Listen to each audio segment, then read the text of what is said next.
Assalamualaikum warahmatullahi wabarakatuh.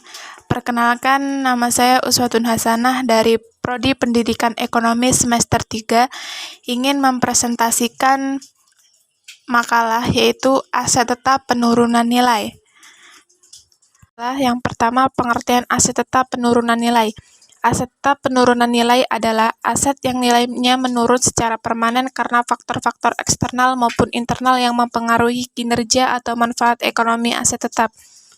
Penurunan nilai aset tetap terjadi ketika jumlah tercatat aset tetap melebihi jumlah terpulihkannya, yaitu jumlah yang lebih tinggi antara nilai wajar aset tetap dikurangi biaya pelepasan dengan nilai pakainya.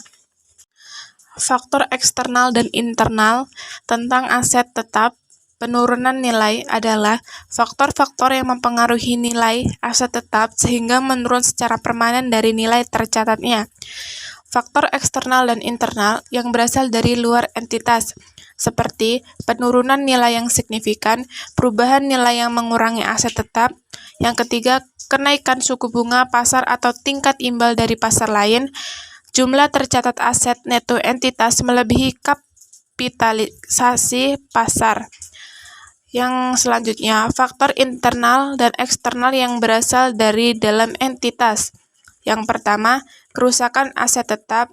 Yang kedua, kinerja aset tetap yang buruk. Yang ketiga, perubahan signifikan dalam pembangunan. Dan yang terakhir, bukti internal yang menindikasikan bahwa kinerja ekonomi aset tetap lebih buruk dari yang diharapkan.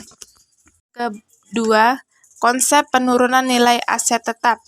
Menurut PSAK 48, pada setiap akhir periode pelaporan, entitas harus menilai apakah terdapat indikasi bahwa aset tetap mungkin mengalami penurunan nilai. Jika terdapat indikasi tersebut, maka entitas harus mengestimasikan jumlah terpilih aset tetap tersebut.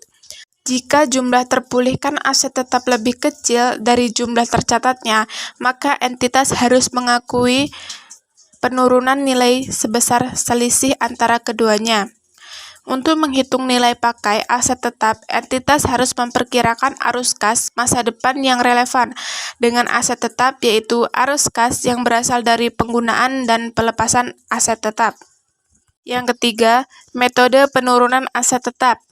PSAK 48 mengatur dua metode untuk mengukur dan mengatur penurunan nilai aset tetap, yaitu yang pertama, metode unit penghasil kas, dan yang kedua, metode nilai tercatat individu. Metode unit penghasil kas melibatkan langkah-langkah berikut: mengidentifikasi unit penghasil kas, mengalokasikan jumlah tercatat aset tetap ke unit penghasil kas yang relevan, mengestimasi jumlah terpulihkan unit penghasil kas, membandingkan jumlah terpulihkan penghasil dengan jumlah tercatat, mengalokasikan rugi penurunan nilai ke aset tetap yang termasuk dalam unit penurunan kas. Yang selanjutnya, metode nilai tercatat individu.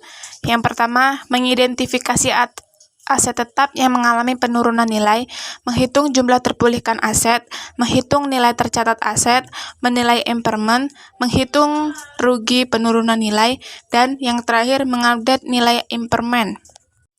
Baiklah, mungkin cukup sekian yang dapat saya sampaikan. Akhirul kalam, wassalamualaikum warahmatullahi wabarakatuh.